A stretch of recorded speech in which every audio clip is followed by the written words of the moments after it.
मैंने एक अनाथ लड़की से शादी की। उसकी एक 15 साल की बहन भी थी। पत्नी के साथ उसकी बहन भी विदा होकर आ गई थी, लेकिन उसकी बहन सारा दिन मेरी पत्नी के साथ चिपकी रहती। मुझे उस पर बड़ा गुस्सा आता, क्योंकि वो रात को भी हमारे कमरे में ही सोती थी। मैंने अपने पत्नी पर गुस्सा किया और रात को उसकी बहन कमरे में आई तो ज़बरदस्ती उसे दूसरे कमरे में बंद कराया और फिर अब कमरे में वापस लौटा तो मेरी जान निकल गई।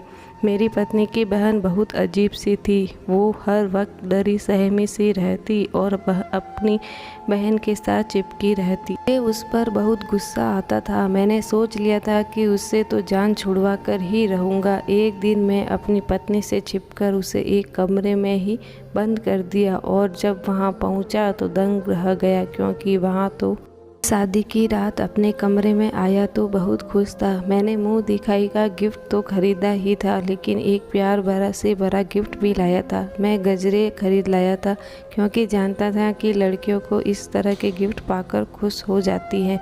मैं यूं ही अपने कमरे का दरवाज़ा खोला तो हैरान रह गया था। सामने का मंजर बड़ा खतरनाक था। मेरी पत्नी की 15 साल बहन उसके साथ चिपक कर बैठी थी और रोती चली जा रही थी। ये रोना कोई आम वाला रोना नहीं था, बल्कि ज़ोर ज़ोर से रो रही थी। उसे देखकर मेरी रेखा परेशान हो गई थी। उसने अपनी बहन को डपट कर खामोश करवाया था। मैं आगे बढ़ा और बोला, रेखा, क्या हुआ इस बच्ची को?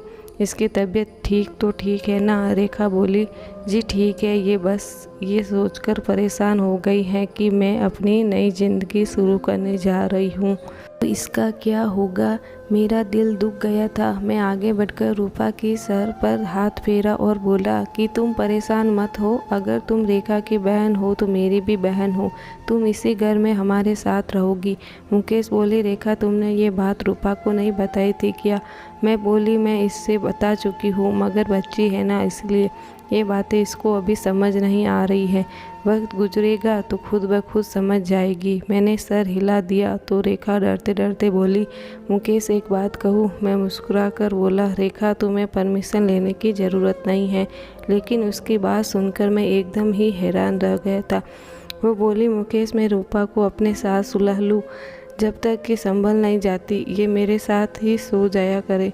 ये मम्मी पापा के मरने के बाद अकेले बहुत डरती है। जरा जरा सी बात की टेंशन लेकर बीमार पड़ जाती है। अभी नई नई शादी हुई है, मैं कहाँ अस्पतालों के चक्कर खाती रहूँगी। मैं रेखा की बात समझ गया था। मैंने कहा, ठीक है, तुम दोनों बहनें इस कमरे में सो जाओ, मैं दूसरे कमरे में चला जाता हूँ। रेखा उठकर मेरे पास आई और बोली, मैं हमेशा आपकी आभारी रहूँगी। आपने मेरे साथ बहुत बड़ी मेहरबानी की है।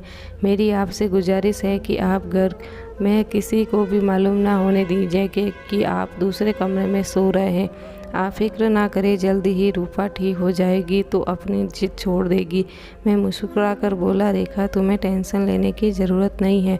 मैं तुम्हारी सिचुएशन समझता हूँ। वैसे भी कल ये तक मेहमान वापस लौट जाएंगे, फिर हम तीनों ही तो हैं इस घर में रह जाएंगे। इतना कहकर मैं डरी सहमी सी रूपा पर नज़र डालकर बाहर निकल गया। रूपा को तसल्ली तो दिया था, मगर खुद को तसल्ली कैसे देता?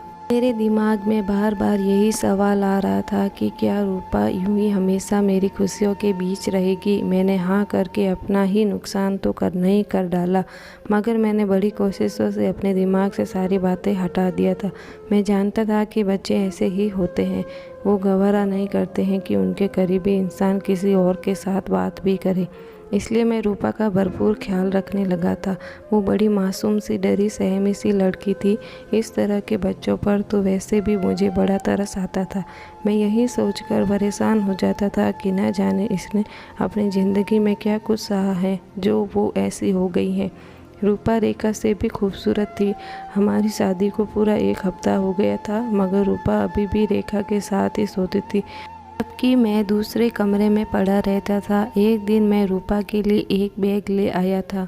वे तो नहीं, क्योंकि मुझे नहीं पता था कि वो किस क्लास में पढ़ती है। मैं घर पहुंचा तो रेखा घर के कामकाज कर रही थी, जबकि रूपा चारपाई पर बैठकर अपनी बहन को देख रही थी। मैं अपने चेहरे पर मुस्कुराहट सजाकर रूपा के पास बड़ी कुर्सी पर जाकर बैठ गया। रेखा की नज़र मुझ पर पड़ी तो वो भागकर मेरे पास आकर खड़ी हो गई थी। उसका चेहरा रेड हो गया था। मैंने उसे इग्नोर किया और रूपा की तरफ देखकर बोला, रूपा देखो, मैं तुम्हारे लिए गिफ्ट लेकर आया हूँ। रूपा मुझे देखकर रोने लगी और भागकर अपनी बहन के पीछे जाकर छुप गई। मैं हैरान रह गया, आखिर तो ऐसा क्यों करती है?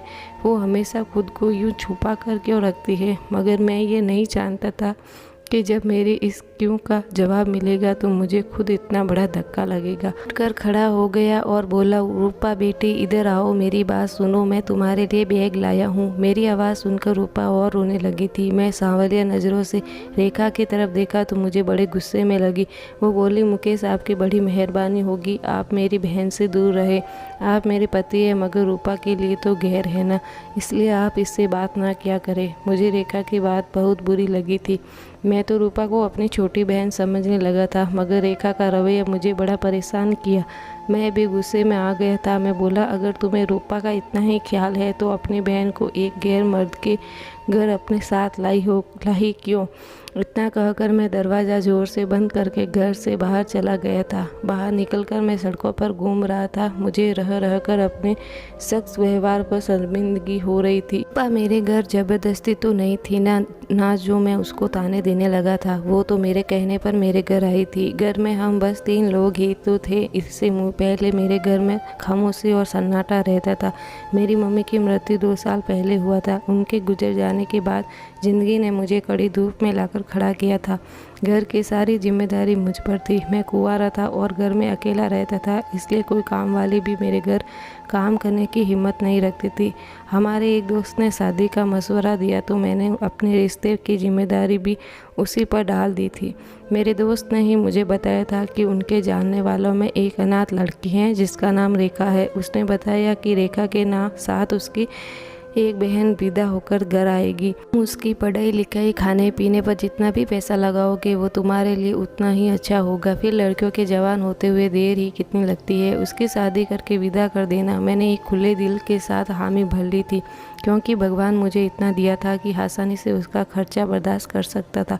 मगर मैं कहाँ जानता था कि रूपा तो एक अजीब ही किस्म की बच्ची होगी और मेरे गले की हड्डी बन जाएगी। तो मुझसे ना उंगली जा सकेगी ना ही निकाली जा सकेगी। लेकिन मैंने फैसला किया था कि मैं कुछ दिन सब्र से काम लेकर देखता हूँ कि रूपा का रवैया ठीक होता है या नहीं, फिर मैं कुछ करूँगा। मैं रात को घर लौटने लगा तो होटल से खाना भी ले गया था। मैं जानता था कि रेखा मुझसे बहुत गुस्सा होगी। मैं उसकी नाराज़गी दूर करना चाहता था। मैं घर के दरवाजे पर खड़ा था जबकि मेरी कानों में रूपा की आवाज़ पहुंची तो वो कह रही था कि अब तुम्हारी डिवोर्स हो जाएगी, तुम मेरे साथ वापस चली जाओगी जहां सिर्फ तुम और मैं रहेंगे, किसी तीसरे को बर्दाश्त ही न करना पड़ेगा। एकदम गुस्से से बोली थी, अपनी बकवास बंद करो। रूपा की हंसी की आवाज़ आई थी। फिर वो बोली, अब तो घर में तुम्हारा खड़ूस पति भी नहीं है, अब तुम मुझे मेरे असली नाम से पुकारो। रूपा की बात सुनकर हैरान रह गया था। रूपा का कोई और नाम भी था क्या? वो मुझसे छुपाया गया था, लेकिन क्यों? मेरे दिमाग में इतने सवाल आ रहे थे कि अब मुझे घुटन होने लगी थी। मैंने दरवाज़ा खोला और घर में दाखिल हो गया। रेखा की नज़र मुझ पर पड़ी तो वो भागकर मेरे पास आई और बोली, मुकेश आप कहाँ रह गए थे? मैं कब की आपकी फ़िक्र में घुलती जा रही थी। मैं ये देखकर खुश हो गया था कि रेखा के चेहरे पर नाराज़गी का नामो निशान तक न था। हम दोनों बातें कर रहे थे। रूपा एक बार फिर से रोने लगी और बोली, रेखा तुम इसके साथ बात मत करो, यह मुझे गुस्से से देखता है, तुम्हारा पति गंदा है। रेखा ने मुझे शक्की नज़रों से देखा था। मैंने अपनी सफाई दी और कहा, क्यों रूपा, बच्चे में क्यों आप पर गुस्सा करूँगा? रेखा बोली, मुकेश मैं आपसे कही भी थी कि आप मेरी बहन से बात मत किया करो। इतना कहकर वो रूपा को हाथ से पकड़कर अपने कमरे में ले गई और मैं इस हॉल में अपना मुंह लेकर खड़ा रह गया था। लेकिन अब मुझे शक हो गया था, कुछ न कुछ तो गड़बड़ जरूर थी। मैं तो रूपा के नाटक को बचपना समझ बैठा था, मगर यहाँ तो कहानी ही कुछ और था। मेरे दिल में शक का बीज उग चुका था और मैंने सोचा कि अगर उस पर सख्ती करूँगा तो वो खुद ही अपना राज खोल देगी। रेखा हमेशा की तरह नाश्ता बना रही थी जब अचानक रुककर बोली, केस आप रूपा के लिए स्कूल का बस्ता क्यों लेकर आए थे? मैं रेखा के कल वाले रवैये की वजह से गुस्सा था, इसलिए छोटा सा जवाब दिया और कहा मैं चाहता था कि रूपा पढ़ाई करे। रेखा हंसी और बोली कौन सी पढ़ाई? रूपा ने तो स्कूल का मुंह भी नहीं देखा। इसे पढ़ने का शौक़ नहीं था, इसलिए हमने इसका स्कूल में एडमिशन ही नहीं करवाया था। मुझे रेखा की बात अच्छी नहीं लगी थी।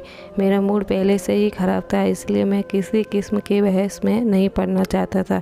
मैंने अपना खाना ख़त्म किया और ऑफिस के लिए निकल गया, मगर रूपा की बात मुझे खटक रहा था। उसकी अजीबोगरीब हरकतें मुझे देखते ही रोना, फिर मेरी और रेखा की डिवोर्स पर खुश होना, ये सब क्या था?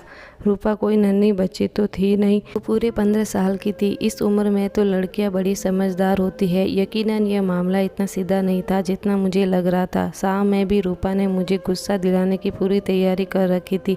मुझे देखकर वो अजीब अजीब हरकतें करने लगती थी। मैं रेखा से बात करने लगा तो वो उसको हाथ से पकड़कर कमरे में ले गई। रेखा थोड़ी देर बाद कमरे से निकलकर बोली मुकेश आप खाना खाकर अपने कमरे में चले जाएंगे तो हम दोनों बहनें भी आकर खा लेगी। रूपा जिद कर रही हैं कि जब आप बाहर बैठे हैं तब तक वो बाहर नहीं निकलेगी। मुझे गुस्सा तो बहुत आया था, मगर खुद पर काबू डालकर बोला ठीक है, रूपा बाद में खाना खा लेगी, कम से कम तुम तो मेरे साथ आकर बैठो, तुम तो मेरे साथ खाना खाओ। रेखा के जवाब ने मेरे अंदर आग लगा दी थी। वो बोली मुकेश आपको तो पता है ना कि रूपा कितनी ज़िद्दी है, घर में तूफान खड़ा कर देगी।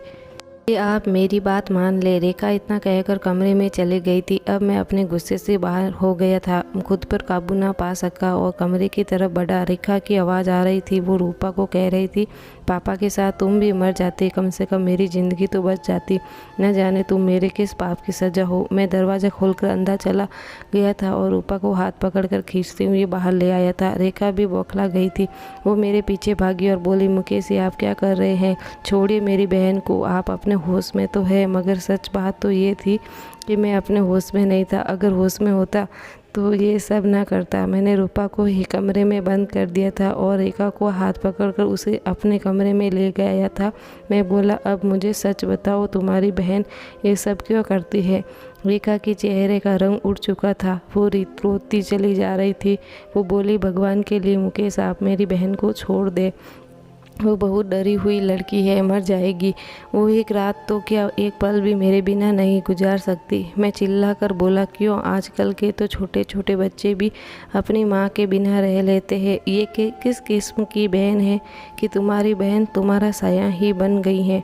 मुझे ये सब बिल्कुल भी पसंद नहीं है और ना ही मैं ये सब बर्दाश्त करूँगा। मैंने रेखा को घूर कर देखा और कहा तुम अपना ये रोना धोना बंद करो, मगर उसके रोने में और तेजी आने लगी थी। आगे कमरे से बाहर आ गया और बाहर से कुंडी भी लगा दिया। अपने कमरे में आकर बहने दरवाज़ा बंद कर लिया था ताकि रेखा और रूपा का शोर ख़त्म हो जाए, मगर वो दोनों बहनें ज़ोर ज़ोर से दरवाज़ा पीट रही थी।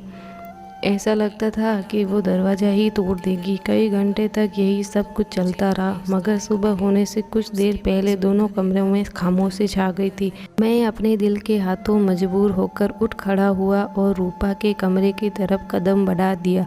मैं उससे माफ़ी मांगकर रेखा के पास ले जाना चाहता था, मगर मैंने जैसे ही दरवाज़ा खोला मेरी कदम जंजीर हो गई कि वहाँ तो एक लड़का बैठा था। मैं आगे बढ़ा तो वो मुझे देखकर डर गया और फिर से रोने लगा था। मैंने उसे झिड़क दिया और बोला मेरे सामने अब आंसू मत बहाना, नहीं तो मुझसे बुरा कोई नहीं होगा। मुझे बताओ तुम कौन हो? रूपा कहाँ गई? वो लड़का रोते हुए बोला अगर मैं अपनी हकीकत बता दूंगा तो तुम मुझे बेच तो नहीं दोगे? मैं उसकी बात सुनकर हैरान हो गया था। मैं बोला नहीं नहीं, मैं तुम्हें क्यों बेचूंगा? लड़का मेरी बात से बेफिक्र हो गया और सोफे पर बैठ गया। उसके चेहरे पर बड़ा गर्व था। वो बोला जब मैं पैदा हुआ तो हमारे घर गम मनाया गया था, जैसे मैं पैदा नहीं हुआ हूँ बल्कि मर गया हूँ। मैं जब बड़ा हुआ तो अपने आस-पास सब बहुत जुर्म देखा था। मेरे पापा मम्मी को एक बहुत मोटे डंडे से मार कर नीले नील कर देता था। मेरी तरफ इशारा करके कहता था मेरे लिए अच्छा होता कि तू बांझ होती, मगर ये तूने क्या गजब कर दिया। मैं पापा की बात सुनकर आईने के सामने जा खड़ा हो जाता। रेखा कहती पापा की बातों पर ध्यान ना दिया करो, तू तो बहुत प्यारा है, लेकिन मैं प्यारा होता तो क्या मेरी वजह से माँ को मार पड़ती? मैं रेखा से पैसे मांगता तो वो 2 रुपए का नोट थमा देती। मैं भागकर दुकान जाता और मम्मी के लिए अपनी पसंद की टॉफ़ी ले आता। मैं वो टॉफ़ी मम्मी के मुंह में रख डालकर कहता, मम्मी गोली खा लो, आराम आ जाएगा। मम्मी मुझसे लिपट कर फुट फुट कर रोने लगती थी। मैं नन्हा सा था। मेरे उम्र के लड़के खेला करते थे, जबकि मेरा दिल खेल में नहीं लगता था। मैं सारा सारा दिन घर में रहकर मम्मी का पहरा दिया करता था कि पापा कहीं मम्मी को फिर से ना मारने लगे। लेकिन मेरे रोकने के बाद भी हर दूसरे तीसरे दिन मार खा लेती जाती थी। मैं अपने छोटे छोटे हाथों से मम्मी का पैर दबाता था कि उन्हें आराम आ जाए, मगर वो अपना दर्द भूलकर मेरे छोटे से हाथों को चूमने लगती थी और रोने लगती थी। मम्मी कहती थी कि मुझे मार से तकलीफ़ नहीं होती, मुझे तुम्हारी इन हरकतों से बड़ी तकलीफ़ होती है। एक दिन मम्मी बाज़ार जाकर मेरे लिए एक साइकिल और बॉल लेकर आई थी।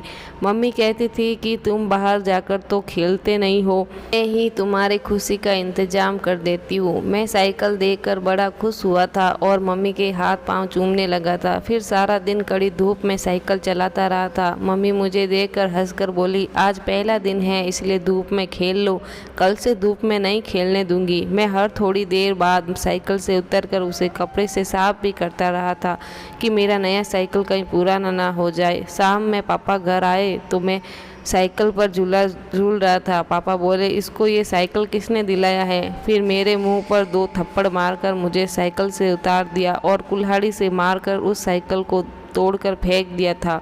मेरी आंखों से आंसू निकल रहे थे। मैंने रात का खाना भी नहीं खाया था। मम्मी रात को मेरे पास आकर बैठ गई और बोली, चंदा, आज तुमसे एक ज़रूरी बात करना चाहती हूँ। तुम 4 साल के हो गए हो, एक समझदार बच्चे बन गए हो, अब तो तुमसे माँ हर बात कर सकती है ना? मैंने हाँ में सर हिला दिया था। मम्मी बोली, बेटा तुम्हारी दीदी का नाम क्या है? मैं बोला, रेखा। मम्मी बोली, और तुम्हारा नाम क्या है? मैं खामोश हो गया। मैं बोला, मम्मी पापा मुझे कमजात कहते हैं और तू चंदा कहती है, इन दोनों में से मेरा क्या नाम है? मम्मी की आंखें हर वक्त आंसू बहाने को तैयार रहती थी। आज भी पानी बरसने लगा था। मम्मी बोली, तुम्हारा कोई नाम ही है नहीं मेरी जान, तुम 4 साल के हो गए हो, अब तक मैं यही फैसला नहीं कर पाई कि तुम्हारा क्या नाम रखूं, लड़कियों वाला नाम रखूं या लड़कों वाला। मैं हैरत से बोला, क्यों माँ, मेरा लड़कियों वाला नाम क्यों रखना है? मैं तो लड़का हूँ ना। मम्मी ने नहीं में सिर हिला दिया तो मैं दंग रह गया था। मम्मी बोली, तू ना लड़का है और ना ही लड़की है, तू एक किन्नर है, तू तीसरी जिन्स से है। मैं 4 साल का बच्चा इन बातों को समझ नहीं पाया था। मम्मी बोली, मगर मैं तुझे लड़का नहीं बनाऊंगी, क्योंकि तू बाहर निकलेगा तो लोग 100 तरह की बातें बनाएंगे। मैं तुम्हारा नाम रूपा रखती हूँ। तुम हर वक्त सिर पर दुपट्टा लेकर रखोगे और घर की 4 दीवारी में रहोगे तो महफूज रहोगे। मैं मम्मी से रूठ गया, बोला, मुझे नहीं लेना दुपट्टा, मैं लड़का हूँ। मम्मी बोली, मेरे पास टाइम नहीं है मेरे बेटे, नहीं तो मैं तेरे सर पर घने दरवक्त की छाँव कर देती, तेरे हिस्से का हर दर्द को खुद पर झेल लेती, लेकिन अब मुझे कहीं जाना है। मैं रोते हुए मम्मी से लिपट गया और जिद करने लगा कि मुझे भी अपने साथ लेकर जाना। हम दोनों रोते रहे। फिर मैं सो गया तो मम्मी मुझे रेखा के पास लेटा कर चली गई। सुबह मेरी आंख चीखों पुकार के साथ खुली थी। रेखा जोर जोर से रो रही थी। मैं भागकर बाहर निकला तो मम्मी सोई हुई थी। रेखा मुझसे लिपटकर रोने लगी और बोली, मम्मी चली गई हैं। मैंने रेखा के सर पर थप्पड़ मारा और बोला, धीरे बोलो, मम्मी सो रही हैं, उठ जाएगी फिर। रेखा मुझे कमरे में ले गई और मेरे सर पर दुपट्टा डालकर बोली, आज से तू रूपा है, मम्मी की बात याद है ना? मैंने सर हिला दिया था। 2 रुपए लेकर दुकान पर गया और मम्मी के लिए ट्रॉफ़ी ले आया। वो ट्रॉफ़ी जेब में लेकर घूमता रहा, मगर मम्मी उठती ही नहीं थी। सारे गांव की औरतें भी आ गई थी। फिर मम्मी को चारपाई पर लेटा कर ले गए। मैं पीछे भागा और बोला कि मेरी मम्मी को कहाँ लेकर जा रहे हो? छोड़ दो, मैंने तो उनके लिए ट्रॉफ़ी ले रखी है। छोटा था ना, इसीलिए किसी ने मेरी आवाज़ नहीं सुनी। मैं आदमियों की टांगें पकड़ पकड़ कर बोलता रहा कि मेरी माँ को नीचे उतार दो, सुबह से कुछ नहीं खाया है, उन्हें भूख लगी होगी। वो ट्रॉफ़ी मेरी जेब में ही रह गया, मगर मम्मी नहीं लौटी। मैं रोता रहा, तड़पता रहा, मगर किसी ने मेरी ना सुनी। फिर एक दिन पापा भी चले गए। तो हम चाची के घर आ गए। चाची भी पापा के जैसे ही जालिम थी। वह मुझे हर वक्त मारती रहती थी। अक्सर कहा करती थी, मैं तुझे भेज दूंगी, तुझे गुरु ले जाएगा। तभी रेखा मेरा सहारा बनती थी। चाची का बेटा मेरा मजाक उड़ाया करता था। वो मुझसे कहता था कि तुम किन्नर हो, नाच कर दिखाओ। फिर वो और चाची बड़ा हंसते थे। मैं डर जाती थी। रेखा मुझे बचाती थी। फिर इसकी शादी आपके साथ हो गई। आपकी तरफ देखकर भी मुझे डर लगता था कि कहीं आप मुझे गुरु के पास ना भेज दे। रेखा कहती थी कि आप अच्छे हैं, आप ऐसा नहीं करेंगे, मगर डर मेरे दिल के अंदर बैठ गया है। अब आपको सब कुछ मालूम हो गया है। आप बताइए, आप मुझे अकेले कमरे में बंद नहीं करोगे ना? मेरा चेहरा आंसुओं से भीगा हुआ था। मैं जल्दी से उठकर बाहर की तरफ भागा और रेखा के कमरे का दरवाज़ा खोल दिया। उसके कदमों में बैठकर माफ़ी मांगने लगा था। वो भी रो रही थी। मगर रेखा बोली, किस बात की माफ़ी? आपने तो हम बेसहारों को सहारा दिया है। फिर मैं और रेखा रूपा को दिमाग वाले डॉक्टर के पास लेकर जाने लगे थे। उसके दिमाग से बचपन का ट्रॉमा निकालना बड़ा कठिन था, मगर सब सही हो गई है। मैंने उसकी पढ़ाई भी शुरू करवा दी है। मैं और रेखा खुशगवार ज़िंदगी गुजार रहे हैं। रूपा भी अच्छी ज़िंदगी की तरफ लौट रही है और मैंने खुदा से वादा किया है कि उसका भविष्य रोशन बनाकर ही दम लूँगा। धन्यवाद दोस्तों। अगर ये कहानी आपको अच्छी लगी हो तो लाइक ज़रूर करें और सब्सक्राइब करना बिल्कुल ना भूलें, और आगे कमेंट करके ज़रूर बताएं कि कहानी कैसी लगी हो। धन्यवाद।